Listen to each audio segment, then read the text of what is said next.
Bismillahirrahmanirrahim. Assalamualaikum warahmatullahi wabarakatuh. Alhamdulillah. Assalatu wassalamu ala rasulillah wa ala alihi wa sahbihi wa man wala. Pemirsa LKC TV yang dirahmati Allah Subhanahu wa taala. Alhamdulillah kita dipertemukan kembali di sesi kedua ini tentang bahasan ilmu bahasa Indonesia. Tempo hari di sesi pertama kita membahas tentang sastra lama. Nah, kita berjumpa lagi di sesi kedua ini. Kita akan melanjutkan materi yang kemarin, yaitu membahas tentang sastra baru. Nah, sebelum membahas tentang sastra baru, masuk ke materi yang terbaru, maka kita akan mencoba sedikit mengulas, menanggapi beberapa karya yang sudah dikirim oleh anak-anakku sekalian yang sudah terkumpul. Nah, itu karena terlalu banyak, jadi ada sekitar 500 sampai 600 karya, maka saya pilih beberapa karena tidak memungkinkan untuk ditampilkan di sini semuanya, jadi mohon maaf. Jadi saya pilih beberapa, mungkin 1, 2, 3 sampai 6 karya kalian akan saya tampilkan di layar TV ini. Mari kita simak dahulu hasil karya dari anak-anak atau teman-teman yang sudah mengirimkan ke saya. Ada di sana ada karya tentang pantun, ada yang mengirimkan puisi. Jadi kebanyakan anak-anak membuat karya pantun dan puisi. Sangat bagus. Mari kita saksikan bersama tayangan video berikut ini.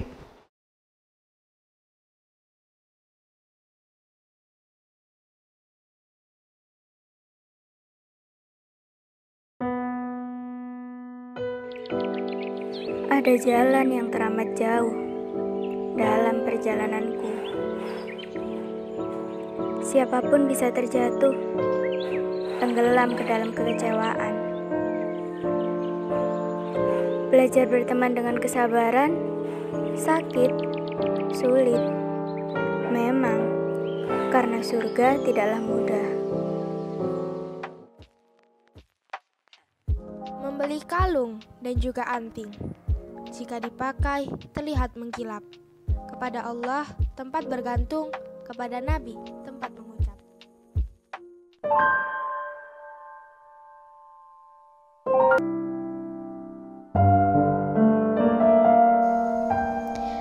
Langit malam yang berbintang, di saat cahaya Ramadan mulai mendekat, dalam bulan yang dirindukan, bulan yang sungguh penuh pengampunan, bersinar dalam Ramadan yang indah, yang selalu dinanti akan kedatangannya dalam tiap tahunnya. Marhaban ya Ramadan. Bangun pagi pergi ke Gaza. Di jalan ketemu Pak Camat. Pendidikan bukan cari ijazah, tapi cari ilmu yang bermanfaat.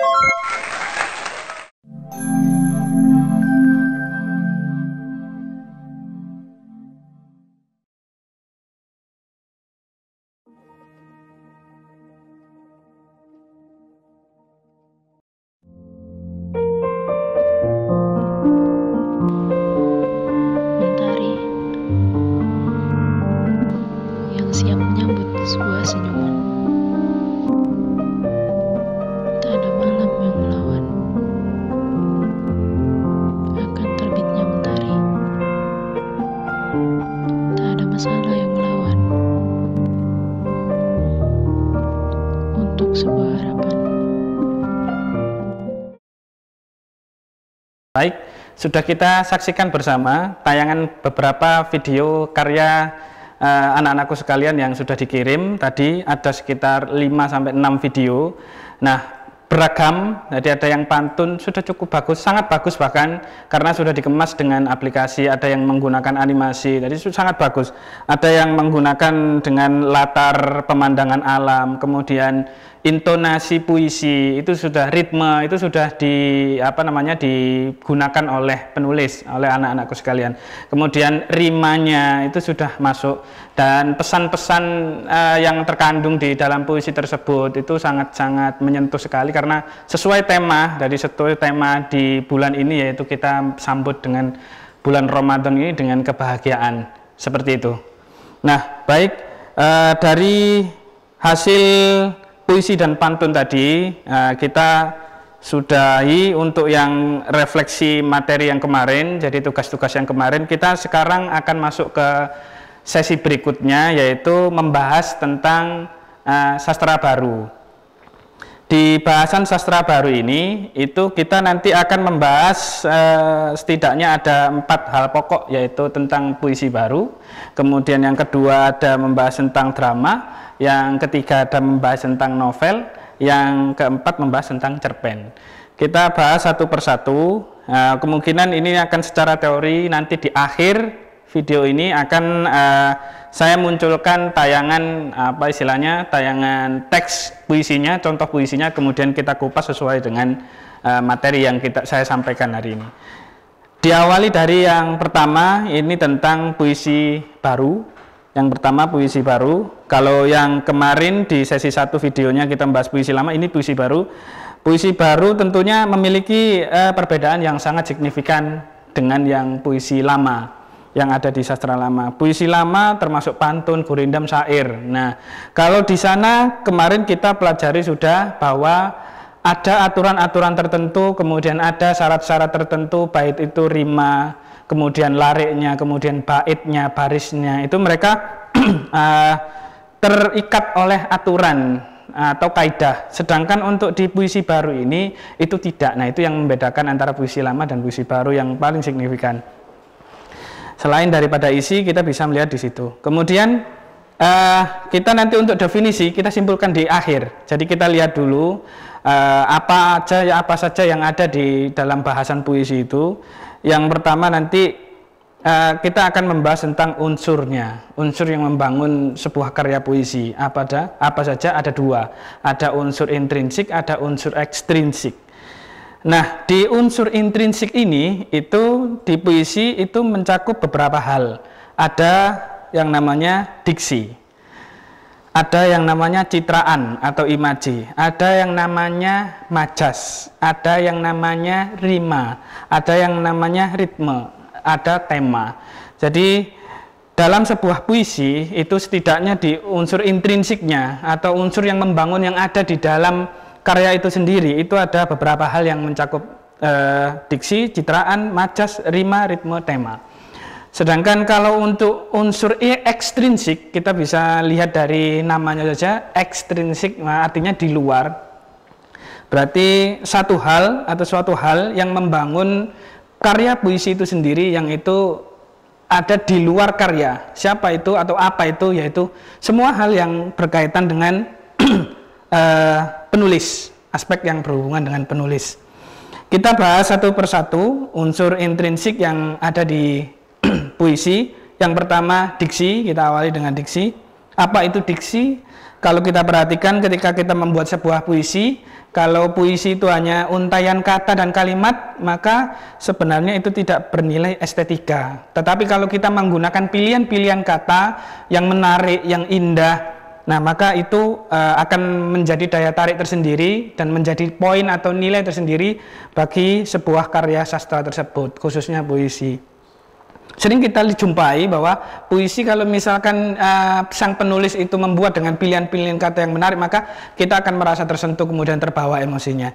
Nah, itulah diksi. Jadi pilihan kata yang ditentukan oleh penulis, ditulis sengaja.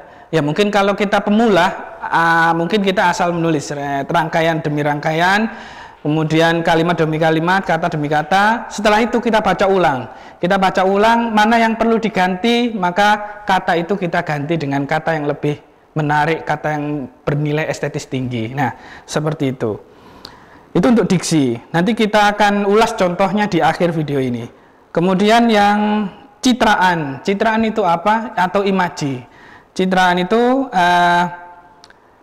image atau suatu hal yang dibangun oleh penulis yang itu akan di benak pembaca itu akan terkesan bahwa oh ini hasil dari penglihatan, oh kata atau kalimat ini hasil dari cerminan dari indera penciuman, oh kalimat atau kata ini hasil dari indera pendengaran.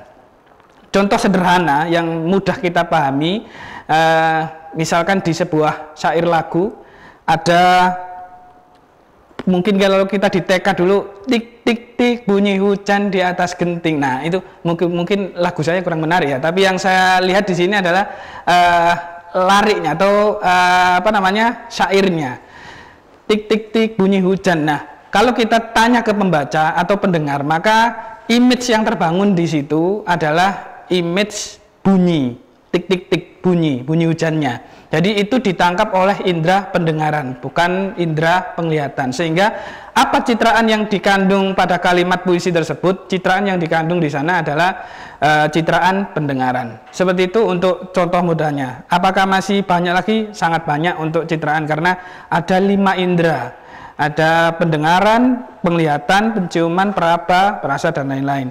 Jadi itu akan membuat sebuah puisi itu terdengar menarik dan bernilai estetika. Berikutnya yang paling menentukan lagi, yang ketiga, yaitu tentang majas. Majas ini ungkapan yang sering, perumpamaan yang sering pasti akan dipakai, sengaja ataupun tidak sengaja akan dipakai oleh penulis ketika menulis sebuah puisi. Nah, yang sering digunakan konteksnya dalam hal menulis puisi, itu yang paling sering dan akan muncul itu personifikasi, majas personifikasi. Kemudian ada majas metafora. Kemudian bisa jadi karena kita menyanjung biasanya yang muncul adalah hiperbola. Apa itu personifikasi? Majas personifikasi setidaknya di situ kita menuliskan, memberikan perumpamaan bahwa seolah-olah benda mati yang ada di sekitar kita itu seolah-olah mereka ada hidup dan mereka mempunyai kejiwaan, mempunyai emosi seperti manusia, layaknya manusia. Misalkan seolah-olah ruangan ini dia merasa hampa dan dia merasa menangis. Nah, seolah-olah ruangan yang berupa benda mati ini mereka memiliki emosi seperti manusia, bisa bersedih, bisa gembira dan sebagainya. Itu personifikasi kalau kita mudah memahaminya. Kemudian yang berikutnya metafora. Metafora sedikit hampir mirip dengan personifikasi, tapi kalau saya terutama misalkan menyimpulkan sederhananya metafora ini adalah julukan. Kalau kita bilang julukan. Jadi misalkan ada sang Dewi Malam. Sang Dewi Malam telah memunculkan pesonanya. Jadi sang Dewi Malam ini bukan Dewi yang turun dari kayan, bukan, tapi yang dimaksud adalah bulan.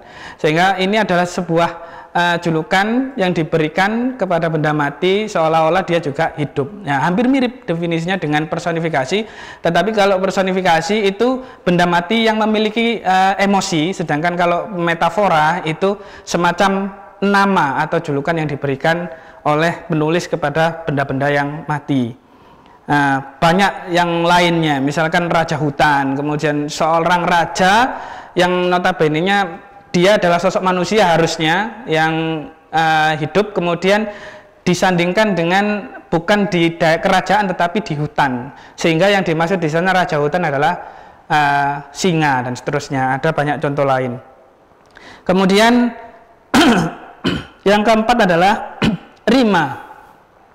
Kemudian yang kelima itu ritme. Yang rima ini berbeda dengan ritme. Jadi meskipun sedikit sama tapi secara definisi berbeda. Rima ini bunyi akhir.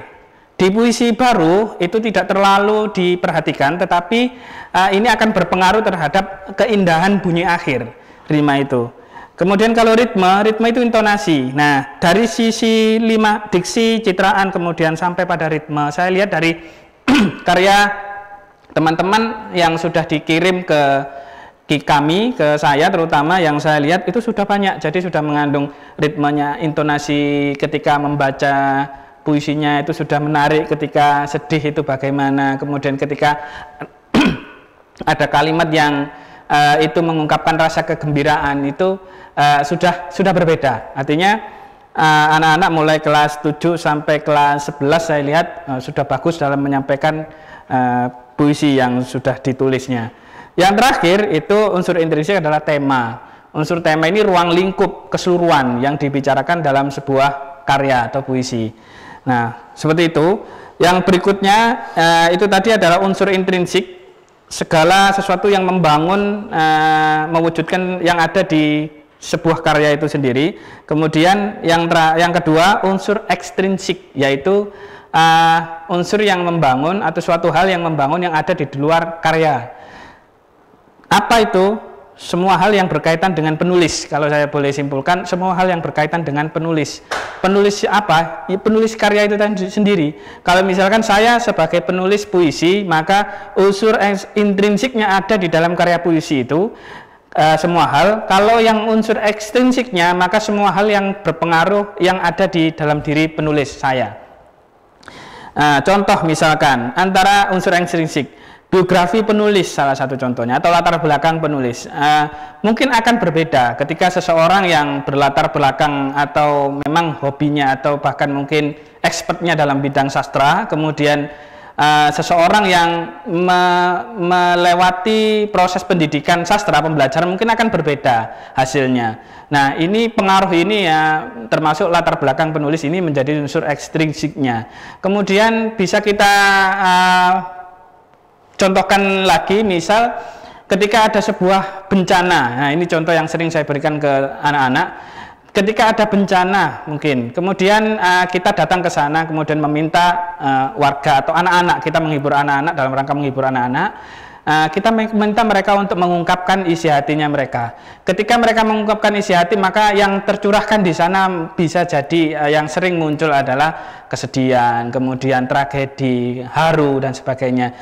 Ketika kita mencoba untuk mengambil contoh yang lain, ketika ada seseorang yang dalam keadaan hatinya sedang bergembira, kemudian kita minta mereka untuk membuat sebuah tulisan, untaian tulisan, maka yang terungkap di sana adalah unsur kegembiraan. Nah, ini yang dimaksud bahwa penulis itu mempengaruhi karya. Artinya apa yang ditulis oleh penulis, kemudian sisi apa yang ada di penulis itu berpengaruh terhadap karya itu sendiri.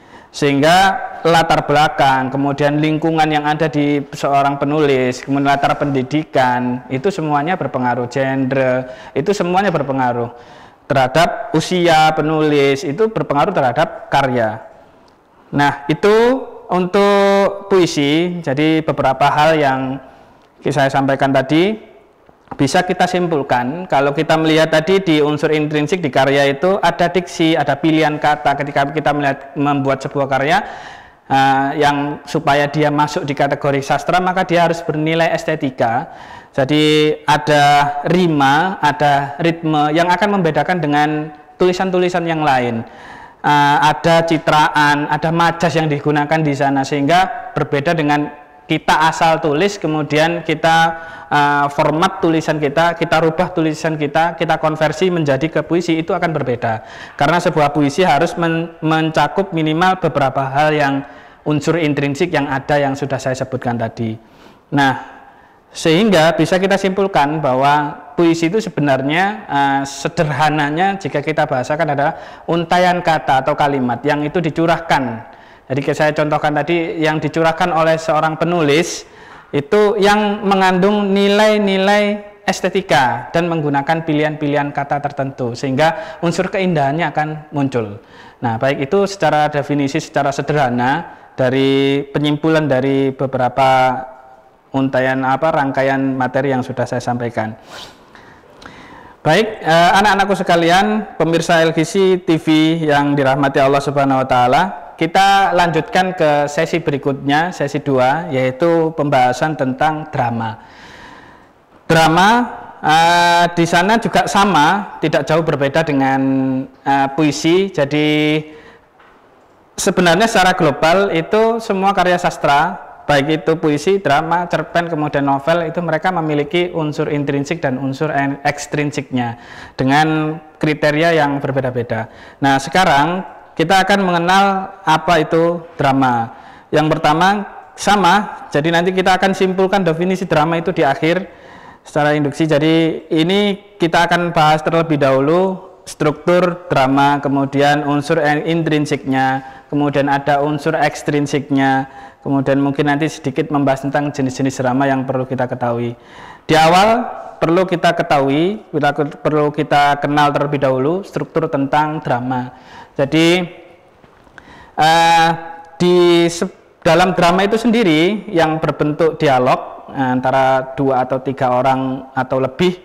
Nah, di sana itu ada strukturnya. Apa saja itu? Ada prolog, ada dialog, kemudian ada epilog. Ada prolog itu adalah pendahulu. Jadi misalkan cuplikan pada suatu hari, pada suatu saat, pada suatu malam dan sebagainya, itu prolog. Kemudian ada dialog, yaitu isi di mana ada percakapan antara 2 atau 3 orang, antara si A, si B, si C, mereka berdialog, berbicara, diskusi atau saling berkomunikasi di sana, itu dialog. Kemudian epilog, jadi endingnya, jadi paling belakang, bagian akhir dari sebuah naskah drama atau di sebuah drama. Biasanya epilog itu bisa jadi berupa pesan. Akhirnya mereka hidup dengan bahagia dan seterusnya. Itu epilog. Jadi cuplikan epilog contohnya. Nanti bisa kita lihat bagian prolog itu yang seperti apa, bagian epilog yang seperti apa, sama. Jadi semuanya nanti kita akan ulas melalui contoh teks drama, kemudian akan kita kupas di belakang sehingga kita bisa paham, oh ini bentuknya prolog, oh ini bentuknya epilog, oh ini bentuknya dialog dan seterusnya. Nah, unsur sekarang yang kedua adalah unsur, ada unsur intrinsik dan ada unsur ekstrinsik. Nah, sehingga supaya kita mudah menghafalnya, maka semua unsur karya sastra, semua karya sastra itu mereka memiliki unsur intrinsik dan memiliki unsur ekstrinsik.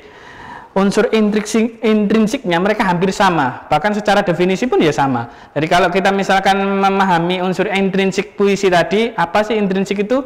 Maka pahami pula di drama, novel, dan cerpen, sama. Jadi semua hal yang membangun yang ada di dalam karya sastra itu sendiri, semua hal yang terbangun di karya sastra. Apa saja itu? Ada tema, kemudian kalau di drama, ya ini yang berbeda dengan puisi. Kalau di drama sama, mereka juga punya tema, novel juga punya tema, cerpen juga punya tema. Tetapi di drama, karena di situ sebuah cerita, maka punya alur. Nah, itu yang berbeda. Kemudian ada tokoh, kemudian ada watak atau penokohan, kemudian ada sudut pandang, kemudian ada latar atau setting, kemudian ada amanat. Jadi beberapa hal itu unsur intrinsik yang ada di dalam drama. Coba kita pahami satu persatu. Tema sama, secara definisi dengan puisi tema. Jadi ruang lingkup yang dibicarakan atau yang diangkat menjadi sebuah cerita. Nah, itu tema. Sedangkan alur masih dipecah lagi. Jadi dipecah lagi. Apa sih alur itu? Alur itu jalannya cerita. Nah, sederhana ya. Jadi alur itu jalan cerita. Kalau melihat definisi alur jalan cerita, maka bisa kita pahami, bisa kita tebak bahwa jalan cerita itu bisa maju, mundur maupun maju mundur.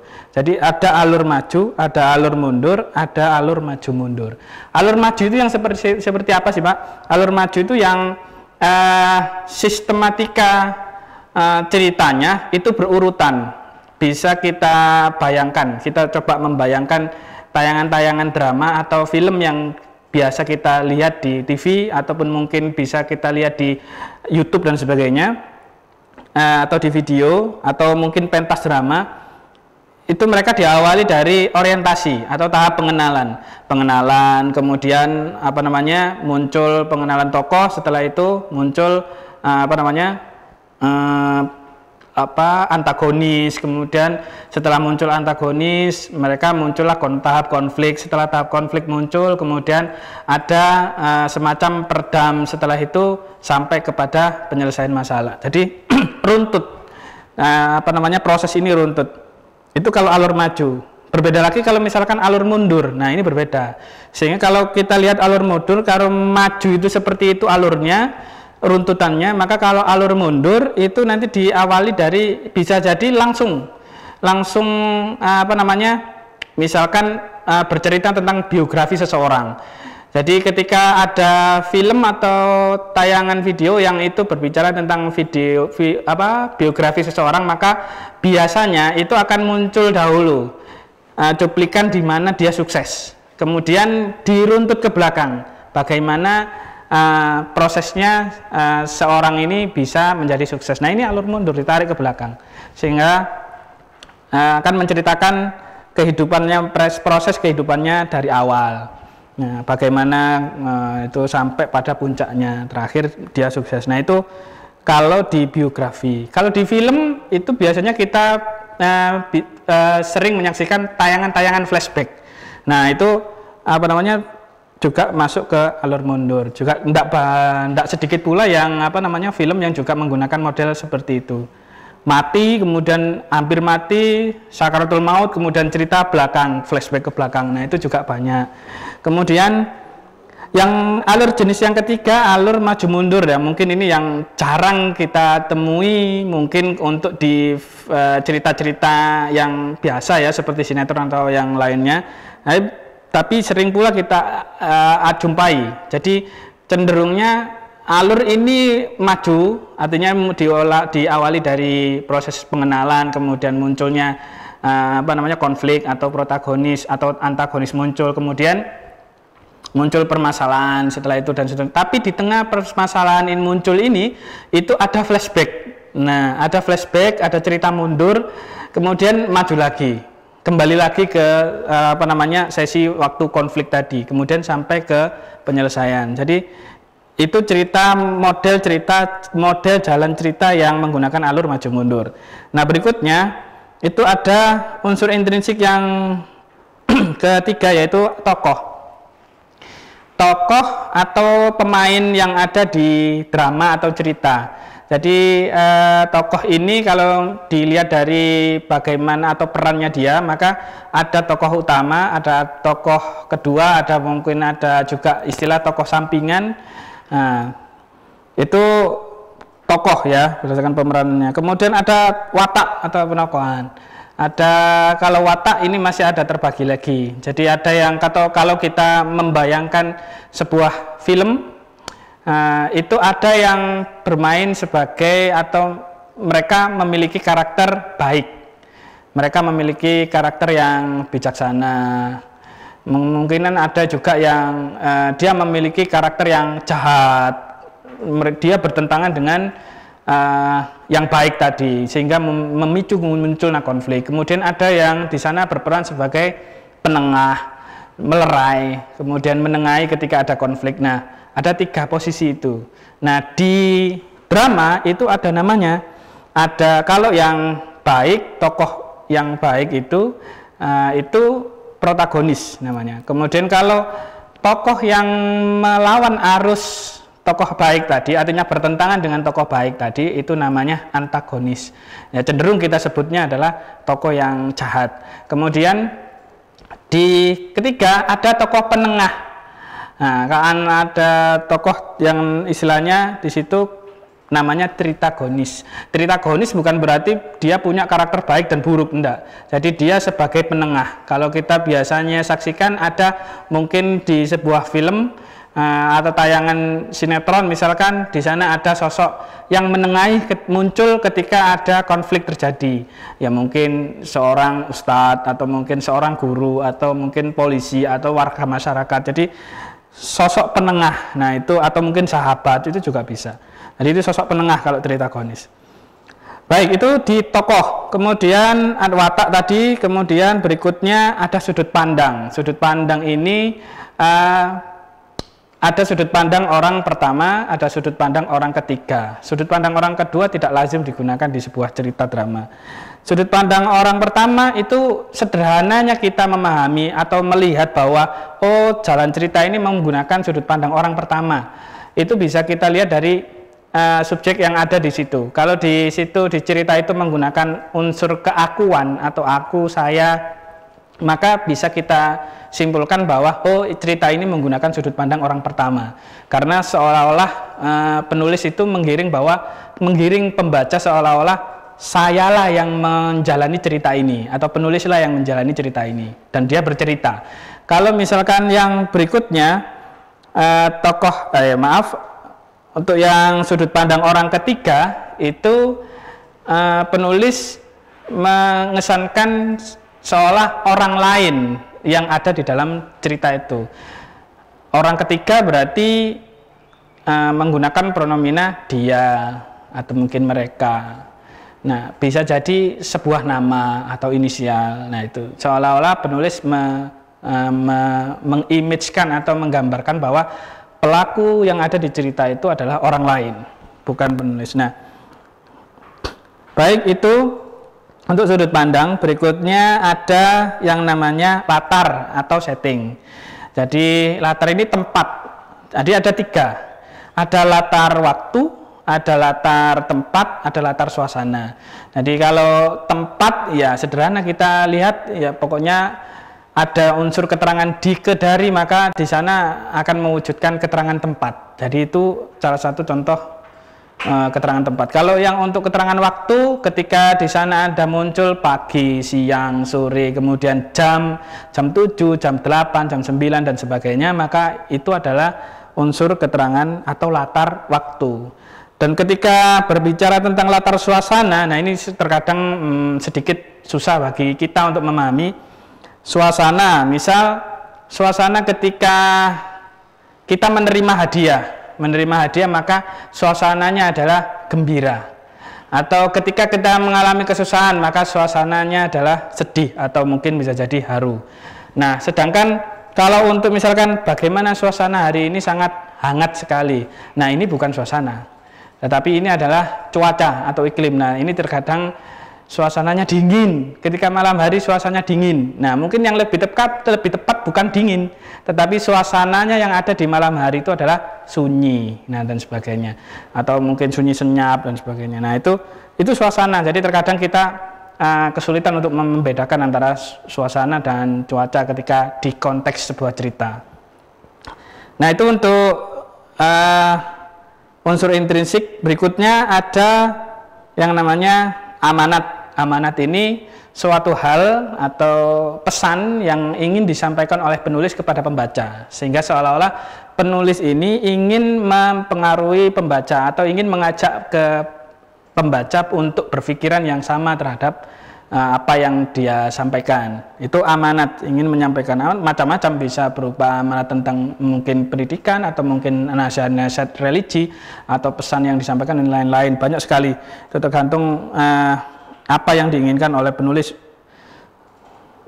supaya bisa dipahami oleh pembaca. Berikutnya itu yang unsur intrinsik. Berikutnya kita akan membahas unsur yang ekstrinsik dari drama. Unsur ekstrinsik sama dengan yang puisi. Jadi unsur ekstrinsik ini semuanya sama, sehingga kita bisa mudah untuk memahami atau menghafalkan. Jadi bahkan mungkin tidak perlu dihafalkan juga. Jadi semua hal yang berkaitan dengan penulis, baik itu puisi, drama, novel, cerpen, itu semuanya sama. Jadi saya kalau misalkan beritahukan ke anak-anak atau ke anak-anak ketika belajar, maka kita sederhanakan. Jadi kalau bisa sederhana, kenapa dibikin susah gitu. Jadi kalau misalkan sederhana, maka sama antara unsur ekstrinsik puisi sampai di cerpen tadi sama. Sedangkan untuk unsur intrinsik, nah itu yang terkadang sedikit berbeda, karena tipikal puisi itu dia bukan sebuah cerita. Nah, cerita yang dikonversi dalam bentuk bait-bait, untaian kata dan kalimat. Itu mungkin bisa dikatakan seperti itu, tapi bukan konteks cerita, karena sebuah cerita harus memiliki alur.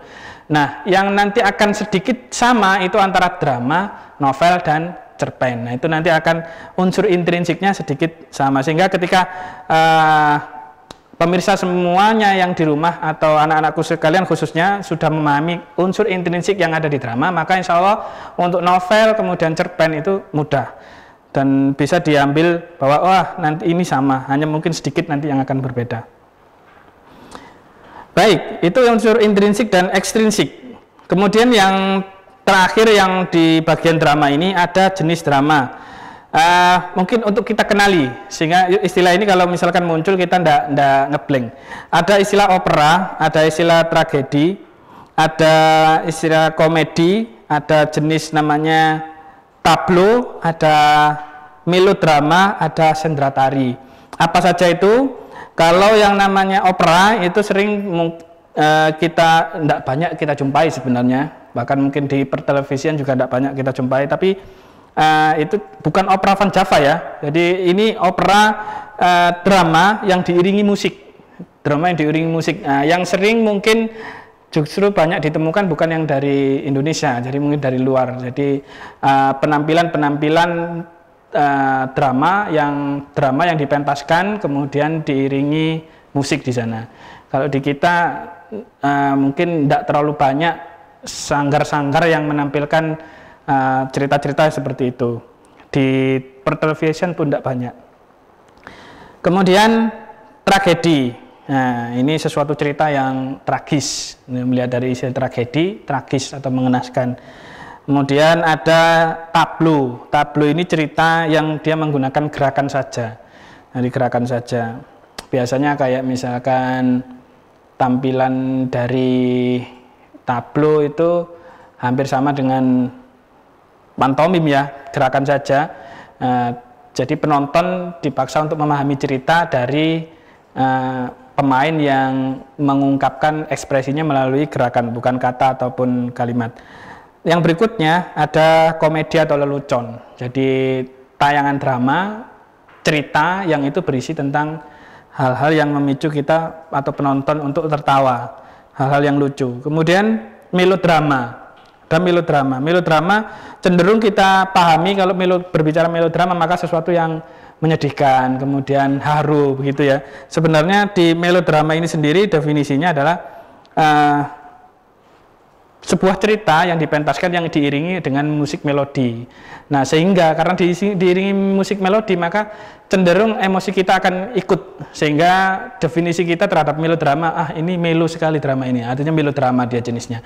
Karena sebenarnya secara definisi adalah melodrama itu drama yang diiringi dengan musik melodi. Yang terakhir ada sendera tari, antara gabungan seni tari dengan pementasan drama. Nah, seperti itu untuk penyampaian yang materi drama. Jadi drama itu apa? Kalau melihat dari hal-hal yang sudah saya sampaikan, maka drama itu sebuah karya atau cerita yang itu menggambarkan tentang kehidupan manusia. Jadi kalau di atas tadi ada temanya, kemudian ada tokohnya, ada ceritanya, alur cerita yang menggambarkan kehidupan manusia dan mencerminkan karakter manusia seolah-olah dia hidup di cerita itu dan dipentaskan. Jadi drama itu seperti itu definisinya. Jadi cerita yang ditulis kemudian menggambarkan karakter atau kehidupan manusia yang itu dipentaskan.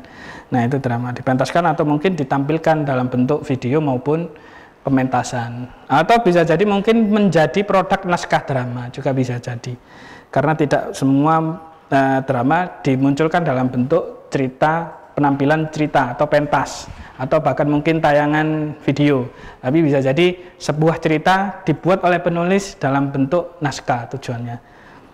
Baik, itu yang berkaitan dengan drama. Baik, anak-anakku sekalian yang di rumah dan pemirsa LKC TV yang dirahmati oleh Allah Subhanahu wa taala. Untuk sesi ketiga ini membahas tentang novel. Jadi saya tidak akan menyampaikan kembali tentang unsur intrinsik dan ekstrinsiknya yang sama dengan drama, tetapi nanti mungkin hanya sedikit bagian yang berbeda. Di sini ada puisi, drama, novel, cerpen. Seperti yang saya sampaikan, ini akan mewakili keseluruhan bentuk sastra. Puisi disampaikan dalam bentuk bait, otomatis akan berbeda. Jadi saya tidak akan menyandingkan itu dengan bahasan cerpen dan novel. Drama juga berbeda karena penyajiannya dalam bentuk dialog. Otomatis pasti kita bisa membedakan antara novel dengan cerpen. Nah, ini yang sedikit sama karena bentuk teksnya itu dalam bentuk prosa atau paragraf. Nah, novel, sekarang kita bahas ke novel, kita kembali ke novel. Kalau ingin membedakan tentang novel dengan cerpen, bisa kita amati, ya jelas berbeda ya, karena muatan ceritanya sangat jauh. Artinya kalau misalkan di cerpen itu hanya sedikit sekali, tokohnya juga tidak banyak. Jadi tokoh utama, kemudian tokoh pendamping dan seterusnya, tidak banyak tokoh yang muncul. Sedangkan di novel perbandingannya tokohnya sangat banyak. Dan bisa jadi kompleksitas cerita itu lebih kompleks daripada cerpen. Bisa kita bandingkan nanti dengan tabel cerpen itu seperti apa, kemudian novel seperti apa. Itu dari sisi tokoh. Kemudian dari sisi konflik cerita yang disajikan. Untuk cerpen itu mungkin sederhana, jadi hanya satu kali konflik selesai. Tapi kalau misalkan novel itu bisa jadi setelah muncul konflik pertama, sebelum redam bisa jadi muncul konflik baru, sehingga bisa jadi memunculkan tokoh yang baru. Nah, sehingga jalan cerita novel itu lebih panjang daripada jalan cerita atau alurnya cerpen. Nah, itu dari segi jalan ceritanya. Alur jalan cerita, selain daripada pendek panjangnya tadi, alurnya pun itu karena kompleksitasnya lebih tinggi novel, maka konfliknya pun juga akan banyak terjadi di novel, sedangkan di cerpen itu sedikit.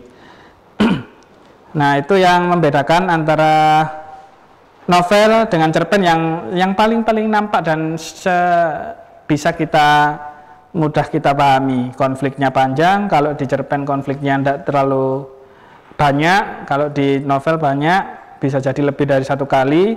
Kemudian jalan ceritanya sudah sangat kompleks kalau di novel, kalau di cerpen tidak. Kemudian kalau di sisi alurnya juga sudah rumit kalau untuk novel, sedangkan untuk cerpen tidak. Begitu. Berikutnya, dari segi jenis novel ini, kalau untuk saat ini bisa berupa fiksi maupun non-fiksi, jadi tidak hanya yang fiksi saja. Nah, jadi kalau bisa jadi non-fiksi, contoh misalkan novel biografi, jadi itu memang nyata, artinya kejadian dan orangnya ada. Nah, itu bisa diangkat menjadi sebuah bentuk novel. Banyak, kalau sekarang bisa kita temui banyak. Apa sih fiksi dan non-fiksi itu? Fiksi itu rekaan atau non-rekaan, jadi tidak nyata atau nyata. Jadi kalau yang fiksi berarti rekaan, karya rekaan berarti ya tidak nyata, artinya imajinasi penulis. Otomatis karena itu rekaan, maka biasanya tokoh dan kejadian yang ada di sana juga tidak nyata. Tetapi kalau biografi yang diangkat menjadi novel, itu cerita yang di sana memang yang diangkat adalah cerita nyata, karena yang inginkan oleh penulis adalah nanti efek atau dampak ke pembaca adalah orang akan mengikuti atau mengambil nilai dari novel yang sudah dia baca. Kemudian itu untuk jenisnya. Berikutnya untuk strukturnya, ada istilahnya namanya abstrak, kemudian ada yang namanya orientasi, ada yang namanya komplikasi, ada yang namanya evaluasi, ada yang namanya resolusi, ada yang namanya koda. Bagian-bagian ini akan mudah kita pahami nanti ketika belajar tentang yang contohnya nanti di akhir video, akan langsung kita tandai, saya garisi, sehingga oh ini bagian abstrak. Kalau saya definisikan seperti ini maka akan susah untuk dipahami. Oh ini namanya abstrak, oh ini namanya komplikasi, oh ini namanya orientasi, oh ini namanya resolusi, oh ini evaluasi, oh ini koda dan sebagainya. Nanti akan mudah kita temuin bentuknya, langsung kita ketahui. Kemudian untuk unsur intrinsik dan ekstrinsiknya tidak ada yang jauh berbeda, hanya saja di unsur intrinsiknya novel, novel ini menggunakan gaya bahasa. Nah, kalau di drama kemungkinan tidak terlalu banyak, tetapi dan mungkin tidak ada juga, tidak ada. Kalau di drama tidak menggunakan gaya bahasa, tapi kalau misalkan di novel itu bisa jadi menggunakan gaya-gaya bahasa, misalnya majas dan sebagainya. Masih digunakan perumpamaan-perumpamaan ketika mengungkapkan isi hatinya dalam sebuah cerita, tokoh itu atau mungkin marah, atau tokoh itu mungkin menyanjung seseorang di cerita itu, maka gaya bahasa akan muncul di sana. Sehingga unsur intrinsik yang berbeda adalah gaya bahasa. Nah, itu yang bagian untuk novel. Baik, jika kita melihat rangkaian materi atau teori definisi-definisi dari masing-masing bagian yang ada di novel tadi, maka seperti janji saya di awal bahwa bisa kita simpulkan novel itu sebuah sajian sastra atau sebuah sajian karya sastra yang itu jalan ceritanya panjang, kemudian memiliki konflik yang kompleks. Nah, itu yang membedakan, sehingga membedakan nanti definisi novel dengan definisi cerpen. Karena kalau novel itu mereka jalan ceritanya panjang, kemudian konfliknya juga kompleks, alur ceritanya juga lebih rumit. Nah, itu definisi dari novel yang kita ambil dari rangkaian materi-materi yang sudah saya sampaikan. Pemirsa LKC TV yang dirahmati Allah Subhanahu wa taala, kita masuk ke bahasan yang terakhir, bab terakhir, yaitu tentang cerpen. Di sini sama, jadi saya tidak mengulas yang kembali yang hal-hal yang sama dengan novel, karena memang cerpen ini hanya sedikit perbedaannya dengan novel. Bahkan unsur intrinsik dan ekstrinsiknya sama. Coba kita lihat. Ada yang namanya di unsur intrinsik, ada tema, ada alur, ada setting, ada tokoh, ada penokohan atau watak, ada sudut pandang, ada amanat. Nah, hanya yang saya tambahkan di sini adalah di unsur intrinsik, ketika seorang penulis menyampaikan atau memunculkan karakter, mengimagekan karakter kepada tokoh, maka dia memiliki beberapa metode yang digunakan, dan itu juga berlaku di novel, tetapi saya sampaikan di bahasan cerpen. Jadi di bagian penokohan atau watak itu, penulis ketika ingin memunculkan image atau menaruh karakter kepada sebuah tokoh atau figur yang ada di cerita itu, maka dia menggunakan dua metode. Ada metode analitik, ada metode dramatik. Apa itu analitik? Metode analitik itu metode langsung yang digunakan oleh penulis untuk mengungkapkan karakter tokoh. Jadi sering kita lihat di sebuah karya tulis atau tulisan berupa naskah novel atau cerpen, atau mungkin di sebuah film, sebuah cerita film, itu tokoh itu kita tidak perlu berpikir keras untuk menerjemahkan, kemudian penulis sudah langsung memunculkan di sana, menunjukkan bahwa si A atau si B ini adalah tokoh yang baik, dia adalah sosok yang jujur. Jadi sudah langsung dibilang, jadi langsung diungkapkan oleh penulis di cerita itu. Sedangkan untuk yang metode dramatik, nah ini penulis memunculkan atau mengimagekan atau meletakkan karakter ke tokoh itu dengan melalui lingkungan sekitarnya dan melalui jalan cerita yang ada di sana. Contoh misalkan bisa jadi melalui lingkungan sekitar.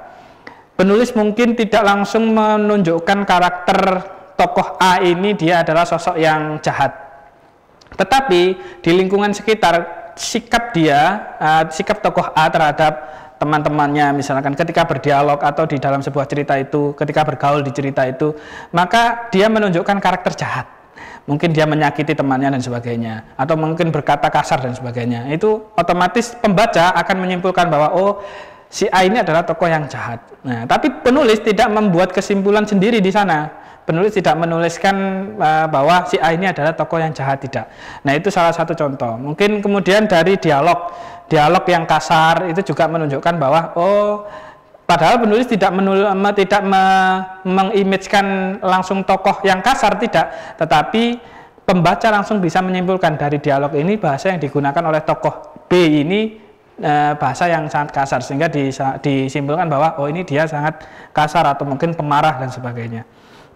Nah, itu yang dengan metode dramatik, tidak langsung. Nah, itu yang berbeda. Untuk sisi lainnya itu hampir sama dengan novel, baik itu struktur, kemudian unsur intrinsik, ekstrinsiknya itu hampir sama dengan novel. Jadi tidak jauh berbeda. Kemudian yang terakhir, definisi. Seperti yang saya sampaikan ketika membahas novel, yang membedakan antara novel dengan cerpen itu adalah jalan cerita dan alurnya. Sehingga definisinya cerpen itu cerita yang pendek. Kalau anak-anak biasanya jawab, apa cerpen itu? Cerita pendek. Cerita pendek itu berarti kepanjangan dari cerpen. Jadi sebenarnya cerpen itu sendiri adalah cerita yang habis dibaca dalam waktu singkat, atau mungkin dalam durasi waktu sekitar 10, mungkin 15 menit sudah selesai. Bahkan mungkin sekali duduk itu sudah selesai. Sehingga bisa kita simpulkan bahwa cerpen itu adalah cerita yang habis dibaca dalam waktu singkat atau sekali duduk, yang itu alur ceritanya juga tidak kompleks, kemudian tidak panjang, konflik yang ada juga tidak terlalu rumit dan tidak banyak seperti yang ada di novel. Nah, demikian untuk definisi dari cerpen dan ulasan tentang cerpen. Nanti akan di akhir video akan saya ulas bagian per bagian, mana unsur intrinsiknya, mana yang menunjukkan tokoh, tema dan sebagainya.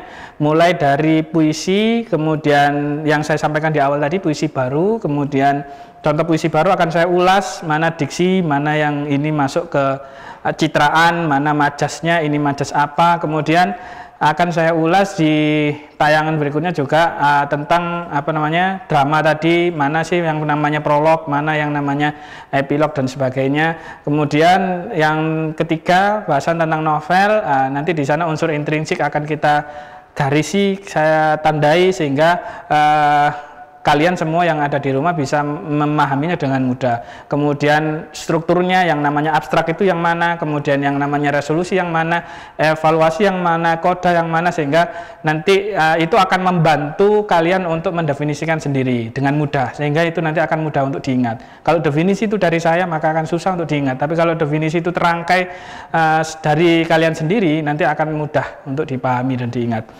Kemudian yang terakhir yaitu cerpen. Cerpen itu nanti juga sama, akan saya garisi juga. Nah, baik, supaya tidak lama-lama, kita lihat tayangan video berikut ini yang berisikan tentang contoh-contoh dan ulasan secara umum. Jadi tentang mulai dari puisi sampai cerpen. Mari kita saksikan video berikut. Baik, bismillahirrahmanirrahim. Ini kita akan, anak-anakku sekalian yang dirahmati Allah, kita akan bahas contoh yang seperti saya sampaikan di awal, bahwa akan kita ulas beberapa contoh puisi, drama, kemudian cerpen. Novel tidak saya munculkan contohnya karena novel terlalu panjang, jadi bisa dibaca sendiri dan bisa diwakili oleh cerpen nantinya. Yang pertama ini terkait dengan puisi yang berjudul tentang kekuasaan Tuhan. Silakan dibaca, diperhatikan dari bait pertama sampai terakhir, dari kata terbentang langit di cakrawala sampai pada susah payah semata. Nah, kita bisa perhatikan, ya, ini adalah salah satu yang contoh dari puisi baru, sangat berbeda dengan puisi lama yang di bagian video part 1 itu sudah kita bahas. Nah, di bagian yang puisi baru ini kita lihat di baris pertama atau juga di bait awal, bait pertama, kemudian baris pertama kita cermati coba. Terbentang langit di cakrawala, terhias bintang gemerlap di atas kepala. Ini masih rimanya masih a. Kemudian kita lihat di baris ketiga, lampu terang tanpa berawan, lampu terang tanpa kesulitan. An-an, kemudian menerangi malam kesunyian. Ada an-an. Jadi perbandingannya tidak sama. Ini yang saya maksud. Tidak terikat akan rima yang sama atau rimanya abi-abi atau dan seterusnya seperti yang di puisi lama tempo hari. Nah, ini salah satu rima. Baik, itu tentang rimanya. Kemudian kita cari dari puisi ini, coba kita cermati bersama untuk citraan apa yang muncul di contoh puisi berikut. Coba dilihat, cermati. Di baris keempat ada yang paling tampak ini ya, di baris keempat bait pertama itu lampu terang tanpa kesulitan. Ini yang paling sederhana, kemudian juga di atasnya juga sebenarnya juga sama, lampu terang tanpa berawan. Artinya sesuatu yang terang itu hanya bisa ditangkap oleh indera penglihatan, sehingga ini bisa masuk di citraan penglihatan. Nah, itu salah satu yang bisa saya contohkan di puisi ini. Kemudian berikutnya itu citraan sudah, rima sudah. Nah, mungkin bisa kita cari juga majas, keberadaan majas. Karena memang terkadang tidak semua puisi juga mengandung majas di dalamnya, tapi biasanya penulis secara tidak langsung akan menggunakan majas. Kalau kita cermati dari baris pertama sampai terakhir itu yang yang tampak jelas majas ada 2. Ada baris keempat ini, itu yang kita lihat lampu terang tanpa kesulitan. Lampu terang di sini, kemudian tanpa kesulitan berikutnya dijelaskan di bawahnya menerangi malam kesunyian. Berarti di sini lampu terang, insya Allah lampu terang yang dimaksud adalah bulan. bulan purnama diibaratkan sebagai lampu terang tanpa kesulitan, lampu terang tanpa berawan. Jadi bulan yang terang. Nah, hanya saja kalau misalkan ini dikatakan majas metafora, maka seharusnya disandingkan atau diperumpamakan dengan manusia atau yang hidup. Misalkan biasa yang umum dimunculkan di sana bulan itu diberi nama atau julukan adalah Dewi Malam. Nah, Dewi Malam. Kalau matahari itu Raja Siang. Nah, Raja Siang menampakkan kekuasaannya, misal. Raja Siang di sini seorang raja yang notabene-nya adalah manusia, biasanya raja yang hidup, kemudian ditautkan dengan matahari yang benda mati. Kemudian Dewi yang itu seorang Dewi ditautkan, dihubungkan dengan dalam tanda kutip sosok yang hidup, kemudian ditautkan dengan benda mati yaitu bulan. Nah, sedangkan ini lampu terang tanpa kesulitan, sama-sama benda mati, sehingga ini lebih dekat kepada majas personifikasi. Kenapa? Karena lampu yang benda mati, kemudian lampu terang tanpa kesulitan. Yang memiliki kesulitan dan kemudahan itu adalah manusia yang seyogyanya mengalami kesusahan, mengalami kesulitan, mengalami kemudahan, mengalami kebahagiaan, itu adalah manusia, bukan benda mati. Sehingga kalau dihubungkan lampu terang tanpa kesulitan, berarti seolah-olah bulan itu tanpa memiliki kesulitan menerangi malam yang sunyi. Nah, demikian untuk yang majas. Berikutnya bisa juga mungkin di bawah juga ada manusia licik beterbangan. Nah, ini manusia licik beterbangan. Manusia licik ini kemudian juga ada oleh manusia serakah. Nah, ini majas sarkasme, artinya langsung memberikan penilaian keras, sindiran keras langsung. Nah, istilahnya belak-belakan. Nah, licik, manusia licik, sarkasme. Nah, berikut terkait dengan puisi yang disampaikan di awal, itu juga sudah ada rima, tadi sudah saya sampaikan salah satu contohnya. Di kita juga temukan di sini ada citraan atau imaji, kemudian juga ada majas beberapa. Nah, bisa diamati dari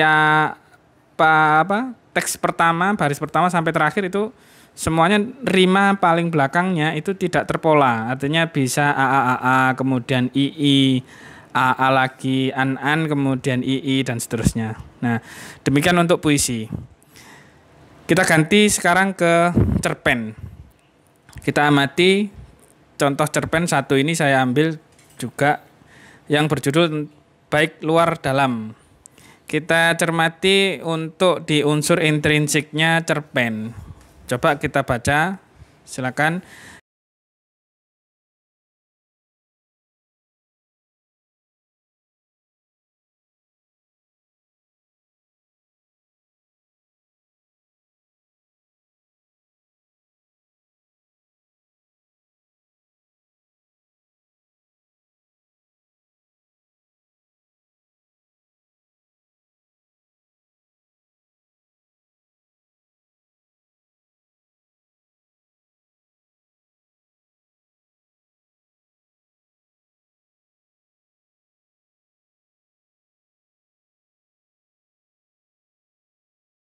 Di suatu siang. Nah, ini salah satu latar dari latar waktu ya. Siang, malam, pagi. Nah. Kemudian dua orang gadis bernama Rara dan Tina. Ini tokoh. Nah, tahap ini di suatu siang yang cerah, dua orang gadis bernama Rara dan Tina tengah mengerjakan tugas sekolah di rumah Rara. Jadi ini adalah tahap orientasi, artinya mulai dikenalkan tokoh satu persatu. Ya, ini tahap orientasi, tahap awal ya. Kemudian setelah itu coba kita amati lagi di bagian berikutnya. Nah, ini kalau kita perhatikan cerpen memang tidak panjang, tidak sepanjang novel karena memang konfliknya hanya 1, 2, mungkin tidak lebih dari itu. Kemudian tokoh yang muncul tidak banyak. Di sini ada Rara, kemudian ada bibinya dan Tina. Jadi tidak banyak. Beda dengan novel, bisa sekian tokoh. Nah, latar tempat coba kita cari, kita amati di bagian berikutnya. Ra itu ada kalimat ini, Ra itu di depan ada Sinta sedang nyariin kamu. Buruan kamu temui dia. Sudah sejak tadi dia nungguin kamu di sana. Masih belum muncul. Di mana itu letaknya? Ujar Tina yang tengah mengerjakan tugas di rumah Rara. Berarti ini kondisi latar tempatnya adalah di rumah Rara dan mereka masih bercakap-cakap di sana. Artinya di lokasi rumah Rara, di tempat rumah Rara. Secara umum latar tempat ini di rumah Rara. Kemudian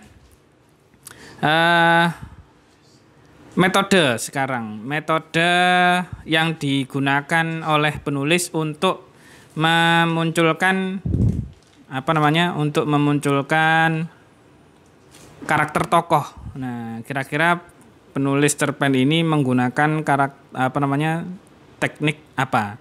Dramatik atau analitik? Coba kita perhatikan bersama. Ini muncul terlihat di bagian kalimat ini. Bilang saja ke Sinta yang ada di depan rumah kalau aku sedang pergi kemana atau enggak ada gitu ya. Pinta Rara kepada Bibi yang bekerja sebagai pembantu di rumahnya. Artinya di sini bisa kita perhatikan bagaimana karakter Rara. Kalau melihat ucapan Rara maka bisa kita simpulkan bahwa bisa jadi dia adalah sosok yang mungkin dikatakan sedikit keras ya, sedikit berwatak keras juga bisa. Nah, ini tapi kita simpulkan watak keras itu tidak ada di kalimat ini, tidak ada. Jadi watak keras yang ada adalah gambaran dari apa yang ditulis oleh penulis. Sehingga ini masuk di kategori metode dramatik. Kalau misalkan itu analitik, maka penulis langsung memunculkan di sana bahwa Rara adalah sosok yang berwatak keras. Nah, sehingga dia mampu atau kalau dikatakan jahat kok terlalu ya. Jadi mungkin berwatak keras. Sehingga dia sangat sangat frontal sekali terhadap sikapnya terhadap Sinta. Nah, seperti itu. Kemudian di akhir itu ada seolah itu adalah merupakan analitik, tapi itu bukan. Coba kita lihat di bagian akhir. Dia itu sering membicarakan keburukan orang lain. Nah, ini gambaran Rara. Pahit gimana Ra? Ujar Tina kembali bertanya. Dia itu sering membicarakan, nah ini dialog Rara. Dia itu sering membicarakan keburukan orang lain. Bahkan di belakang ia sering membicarakan temannya sendiri. Pokoknya banyak yang tidak dapat aku jelaskan, Tin. Lihat saja dirimu. Kamu memang judes. Nah ini Rara menggambarkan sosok Tina. Kamu memang judes, ceplas-ceplos denganku. Namun setidaknya kamu memiliki hati yang tulus, Tin. Nah, tapi maksud dari kamu memang judes ini adalah gambaran yang dimunculkan oleh Rara. Karakter yang dimunculkan oleh Rara. Ini juga masuk di kategori dramatik, bukan berarti analitik. Kalau analitik itu penulis itu langsung memunculkan seolah begini. Rara, jadi tokoh utama misalkan Rara adalah sosok yang berwatak keras. Nah, langsung di teks begitu. Tanpa ada yang membicarakan Rara atau yang mengutarakan karakter Rara. Misalkan Sinta bilang bahwa Rara adalah seperti ini. Tidak. Jadi penulis langsung yang mengungkapkannya. Nah, sedangkan ini di teks ini yang dicerita pokoknya banyak yang tidak dapat aku jelaskan, Tin. Lihat saja dirimu. Kamu memang judes. Nah, ini adalah perkataan dari Rara. Berbeda yang mengungkapkan karakter Tina. Nah, baik itu perbedaan antara analitik dengan dramatik. Dan dramatik itu bisa melalui dialog yang seperti di atas tadi juga sama. Ini juga dialog antar tokoh juga sama. Jadi bisa jadi dari lingkungan juga bisa. Namun yang dicontoh ini itu nampak dari dialog tokoh. Ya, bisa kita lihat karakter itu juga dari dialog tokoh dan dari lingkungan maupun yang lainnya. Namun di contoh ini, di cerpen yang saya ambil ini, metode dramatik yang digunakan adalah mengambil atau penulis menunjukkan karakter dari dialog tokoh, terutama dialog Rara. Baik, itu yang untuk cerpen ya. Kalau yang lain nanti silakan dicermati contoh yang lain yang muncul. Saya rasa mudah untuk menentukan unsur intrinsik lainnya seperti alur, jelas bahwa alur di sini yang digunakan kalau kita amati dari teks yang pertama di bagian awal tadi dikenalkan tokoh, berarti itu adalah alur maju karena di sini tidak ada flashback. Tidak ada flashback. Kemudian setelah itu muncullah konflik, di mana konflik itu ketika ada Sinta yang ada di depan rumah yang datang ke rumah Rara. Jadi kemudian Rara meminta Bibi. Nah, ini mulai konflik. Nah, konflik mulai muncul. Bibi enggan untuk menyampaikan hal tersebut. Artinya ada muncul juga konflik batin. Nah, konflik fisik belum sampai karena memang tidak ada pertengkaran dan sebagainya. Ini masih konflik batin. Kemudian muncullah ungkapan terakhir. Jadi ini sudah mulai konflik mulai menurun. Kamu memang jujur dan seterusnya. Bukan sahabat yang dari luarnya baik namun dalamnya busuk. Dalam berteman aku tidak membutuhkan tampilan luar seorang Tin, jelas Rara kepada Tina. Nah, ini sudah mulai mereda. Jadi sudah mulai tahap akhir dari sebuah cerita, untuk cerita pendek khususnya. Baik, itu yang untuk cerpen. Berikutnya adalah drama. Drama yang saya ambil, coba silakan dibaca bersama mulai dari awal, tidak terlalu panjang untuk drama ini. Jadi ini juga termasuk drama pendek. Jadi silakan diperhatikan dulu, dicermati, baca.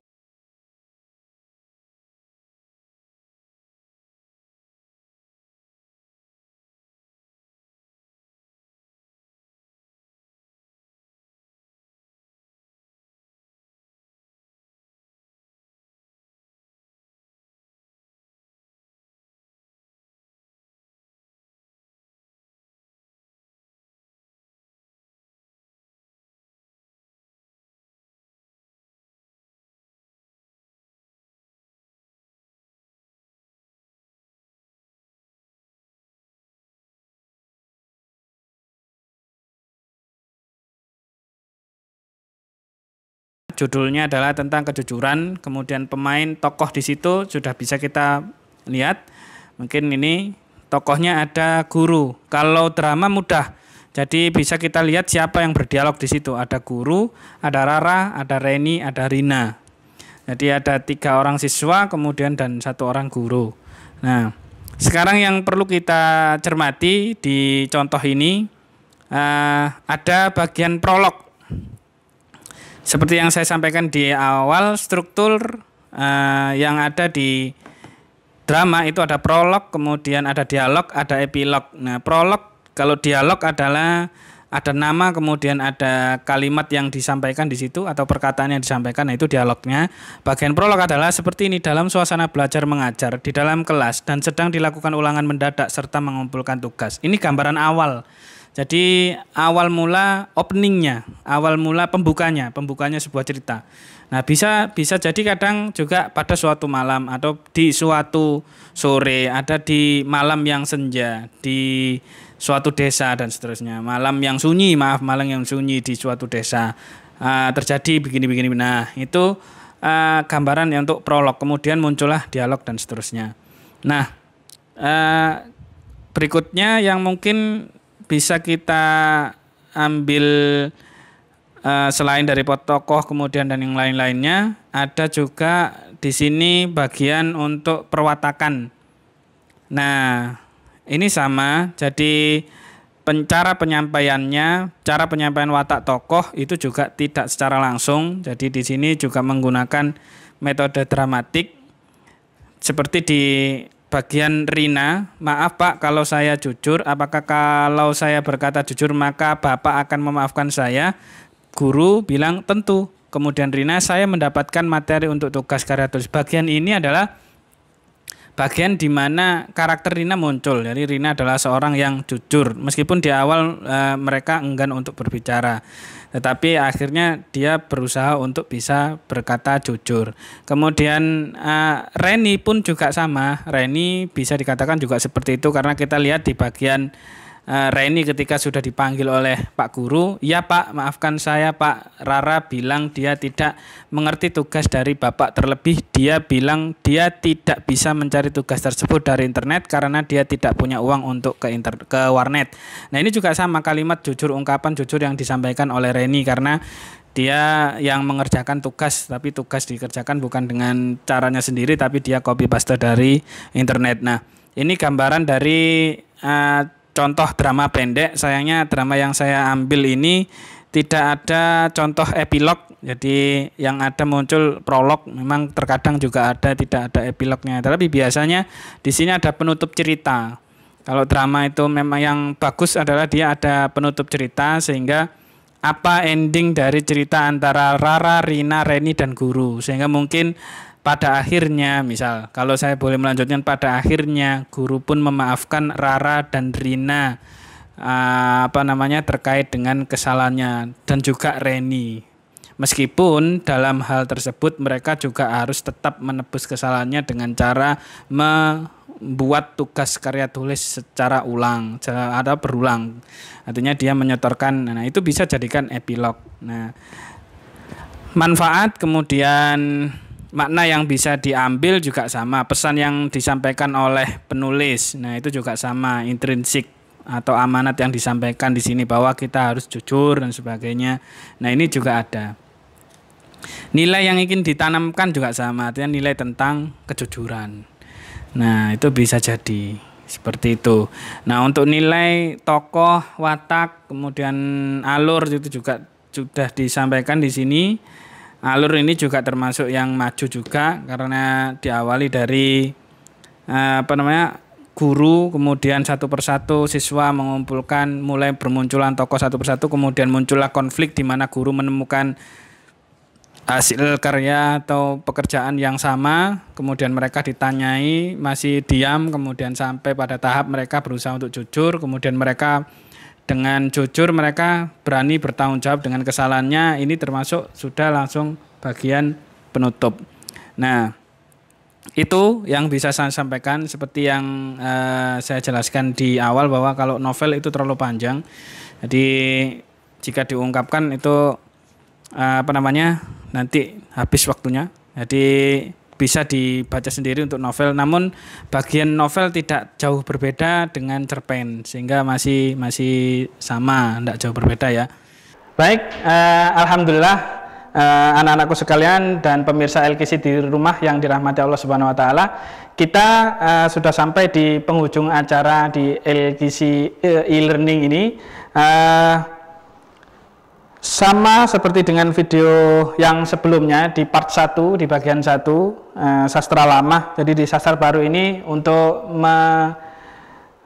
membuktikan bahwa pemirsa yang di rumah itu menyimak betul video yang sudah saya sampaikan dari awal menit pertama sampai menit terakhir. Nah, ini ada beberapa tugas, ada satu tugas yang saya ingin sampaikan, kemudian ingin dilaksanakan oleh teman-teman anak-anakku sekalian semua yang ada di rumah.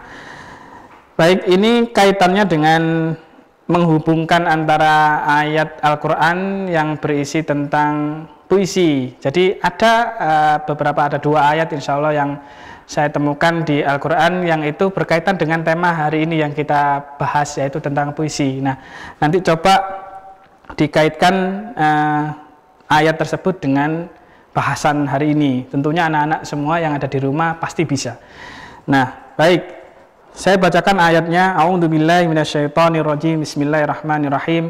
Wa ma 'allamnahu syi'ra ma yanbaghi lah in huwa illa dzikrun wa qur'anum mubin. Jadi ini ayat yang ke-69 yang saya kutip dari surat Yasin. Jadi silakan ayat tersebut dihubungkan, apa kaitannya ayat tersebut dengan pembahasan hari ini.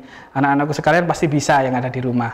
Nah, kemudian silakan tugas tersebut sama, jadi dikirimkan di link yang sudah ditayangkan di video ini. Silakan, insya Allah itu bisa, karena kalau kemarin kesulitan menayangkan tentang video di sana menguploadnya, kalau sekarang insya Allah bisa diketik dalam bentuk teks, kemudian disampaikan, oh ayat ini berkaitan tentang ini Pak. Nah, silakan dikirim ke link berikut. Baik, demikian yang bisa saya sampaikan dari awal hingga akhir. Jika ada kesalahan mohon dimaklumi, jika ada benarnya maka sebenarnya itu adalah hanya milik Allah Subhanahu wa taala. Akhirul kalam, wabillahi taufiq wal hidayah. Wassalamualaikum warahmatullahi wabarakatuh.